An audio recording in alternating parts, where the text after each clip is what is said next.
5 تھیلیاں ملی، جس میں ایک تھیلی میں 500 اشرفیاں تھیں۔ 5 تھیلیاں آئیں، لیکن اس کو آنے میں نا ذرا دیر ہو گئی۔ وہ 5 تھیلیاں جب آئی نا تو امام حسین اس کی طرف 5 تھیلیاں بڑھا کے نا، ذرا دیکھنا میری طرف غور سے، 5 تھیلیاں بڑھا کے نا تو فرمانے لگے میاں اتنا تجھے انتظار کرایا نا، اتنی ہم تیری حاجت پوری نہیں کر سکے، تو یہ نہ محسوس کرنا کہ حسین کے دروازے پہ بیٹھا بھی رہا ہوں تو ملا کیا ہے، یہ نہ محسوس کرنا۔ وہ شخص کہتا ہے جب میں نے وہ تھیلیاں کھولی اور پھر میری نظر امام حسین پہ پڑی تو میرے اندر سے آواز آئی، اگر حسین ابن علی اتنے سخی ہیں تو محمد عربی کتنے سخی ہوں۔ اگر یہ معیار ان کا ہے، ان کا یہ معیار ہے، اور خود بھیک دیں، خود ہی کہیں منگتے کا بھلا ہو، خود کہنے لگے جتنا انتظار کرایا ہے اتنی تیری مدد کر سکے۔ یہ سخاوت کا معیار تھا، یہ طریقہ تھا۔ ایک دفعہ سیدنا امام حسین رضی اللہ تعالیٰ عنہ کے گھر کے اندر نا 5000 دینار آئے۔ مسجد میں تھے، آپ کو 5000 دینار ملے تو امام زین العابدین کہتے ہیں کہ مسجد سے لے کر گھر آنے تک امام حسین نے 5 کے 5000 اللہ کے رستے میں خیرات کر دیے۔ فرماتے میں نے کہا ابا جی 5 دینار کی گھر میں ضرورت تھی، مالاں والے سخی نہیں ہوندے تے سخیاں کل مال نہیں ہوندا، ایتھے اوتھے دوویں جہانی سخی کنگال نہیں ہوندا۔ کہا ابا جی 5 دینار کی گھر میں ضرورت تھی، تو کہتے ہیں مجھے فرمانے لگے بیٹا یہ جن کو میں نے دیا ہے نا یہ گھر کے لیے ہی دیا ہے، یہ گھر کے لیے ہی دیا ہے، جن کو دیا ہے تمہارا کیا خیال ہے، یہ باہر خرچ ہوا ہے، یہ گھر کے لیے ہی ہے۔ اس لیے کہ جب انسان دوسروں پر شفقت کرتا ہے تو اللہ اس کے گھر پہ رحمت فرماتا ہے۔ امام حسین کے مزاج میں پہلی بات میں نے ذوق عبادت کی عرض کی، دوسری بات عرض کر رہا ہوں کہ صحابہ حضرت اسامہ بن زید بڑے پیارے ہیں میرے نبی کریم کے، بڑے پیارے۔ حضرت اسامہ بن زید کے بارے میں سیدہ عائشہ صدیقہ فرماتی ہیں ان کے ناک سے اگر ریٹھ نکلتی تھی تو اللہ کے رسول اپنے دست مبارک سے صاف کر دیتے تھے، اور سرکار فرماتے تھے کہ اگر اسامہ لڑکی ہوتا نا، ان کے غلام کے بیٹے تھے حضرت زید بن عمرو، اگر یہ لڑکی ہوتا میں اسے زیور پہناتا۔ بڑے پیارے تھے، لیکن جب ان کا آخری وقت آیا نا تو 60,000 دینار کا قرضہ تھا، رشتہ داروں سے کہا، دوستوں سے کہا، یاروں سے کہا، پر قرض ادا نہیں ہو رہا تھا۔ حضرت اسامہ بن زید کہتے ہیں بڑا پریشان تھا۔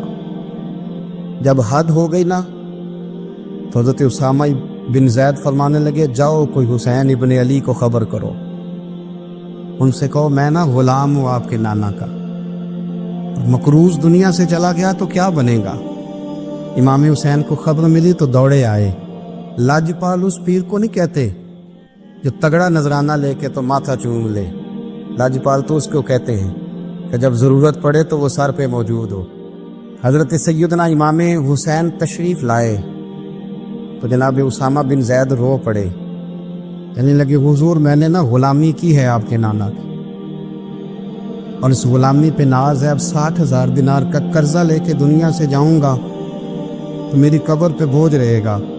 امام حسین خادم کو بھی کہہ سکتے تھے جاؤ گھر پیسے پڑے ہیں لے آؤ، امام حسین خود گئے، چادر اوڑھ کے تو اس کی اوٹ میں بکل میں 60,000 دینار چھپا کے لائے، اور جناب اسامہ بن زید کے سامنے رکھ کے کہنے لگے اسامہ یار پیسے رات کو ہی آئے تھے، میں سوچ رہا تھا مجھے تو ضرورت نہیں، اللہ نے کس کا نصیب میرے گھر میں بھیج دیا، مجھے تو حاجت ہی نہیں تھی، اب پتہ چلا پیسے تیرے تھے، اللہ نے حسین کی ڈیوٹی لگائی ہے کہ جا کے دے آ۔ حضرت اسامہ بن زید رو پڑے، فرمانے لگے اللہ آپ کو بہترین صلہ عطا فرمائے۔ امام بڑا ہی پیار کرتے تھے۔ گھوڑے پہ جا رہے تھے، کچھ فقیر غریب لوگ بیٹھ کے روٹی کھا رہے تھے، کہاں رہے تھے سڑک کے کنارے، تو امام زین العابدین فرماتے ہیں کہ جب امام حسین گزرے تو انہوں نے آواز دی حضور دل کرتا ہے ہمارے ساتھ بیٹھ کے روٹی کھائیں۔ کائنات کے مالک و مختار کے نواسے اور دنیا کے سب سے بڑے شہزادے گھوڑے سے اترے اور غریبوں کے ساتھ سڑک پہ بیٹھ گئے، روٹی کھانے لگے اور دیر تک کھاتے رہے، اور جب فارغ ہو گئے تو فرمانے لگے کھانے کی ضرورت بھی نہیں تھی، حاجت بھی نہیں تھی، پر تم نے آواز دی تو دل رکھنے کو بیٹھ گیا تھا، اگر اجازت دے تو چلا جاؤں۔ یہ مزاج تھا، یہ طبیعت تھی۔ آپ کے ایک بھائی ہیں چھوٹے، حضرت محمد بن حنفیہ نام ہے، حضرت مولا علی شیر خدا رضی اللہ تعالیٰ عنہ کی دوسری بیوی سے۔ ایک دن حضرت امام حسین ان کے گھر میں بیٹھے تھے تو کسی بات میں اختلاف رائے ہو گیا، تو امام علی مقام ناراض ہو گئے، فرمایا آج کے بعد تیرے گھر نہیں آؤں گا، رومال اٹھایا چلے گئے۔ لوگوں نے حضرت محمد بن حنفیہ رضی اللہ تعالیٰ عنہ سے کہا حسین تو ناراض ہو گئے، کبھی نہیں آئیں گے۔ آپ فرمانے لگے بھائی تمہارا ہے کہ میرا؟ جی بھائی تو آپ کے ہیں۔ فرمایا اگر کہو تو چند منٹوں میں حسین واپس آئے۔ جناب ناراضگی ہو گئی ہے۔ فرمایا ناراضگی ہوئی ہے پر میں اس کے دل کی نرمی کو تو جانتا ہوں، اس کے مزاج کے اندر جو محبت ہے اس سے تو ابھی آئے۔ کہ جناب وہ کیسے؟ فرمانے لگے دیکھنا ذرا۔ تو امام حسین نے خط لکھا، حضرت محمد بن حنفیہ نے رکا لکھا، کہنے لگے حسین میرے باپ کا نام بھی علی ہے اور آپ کے باپ کا نام بھی علی ہے، پر ایک فضیلت ایسی ہے جس میں میں آپ کا مقابلہ نہیں کر سکتا، وہ یہ ہے کہ آپ سیدہ فاطمہ الزہرا کے لال ہیں، اب محمد مصطفیٰ علیہ السلام کے نواسے ہیں۔ کہنے لگے بھائی جان آپ نے نانا جان کی وہ حدیث تو سنی ہوگی کہ دو لوگ ناراض ہو جائیں تو جو صلح پہلے کرے جنت میں پہلے جائے گا۔ فرمانے لگے دل میرا کر رہا تھا کہ پہلے صلح کر لوں، لیکن پھر بڑے بھائی کو پشت کروں گا جنت میں جاتے ہوئے، یہ بھی تو بے ادبی ہے نا۔ اب خط میں نے لکھ دیا ہے، آپ کا جو ارادہ ہو۔ امام حسین نے خط پڑھا تو آنکھوں میں آنسو آ گئے، پھر سے رومال اٹھایا۔